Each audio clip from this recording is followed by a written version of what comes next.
আমরা এই মুহূর্তে চীনা কালী মন্দিরে আছি।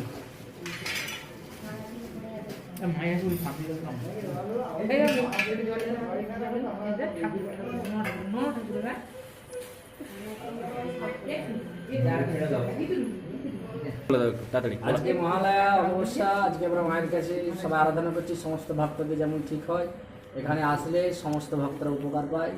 এবং আমার এই ভাই চ্যানেল করছে উৎপল কেরানি ব্লগ যাতে ওর লাইভ বা ইয়ে থাকে, বা যাতে মায়ের মাকে সবাই দর্শন করতে পারে, সবারই কাছে পৌঁছে দেবে।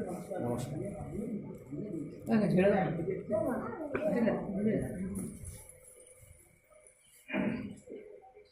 জয় মা তারা।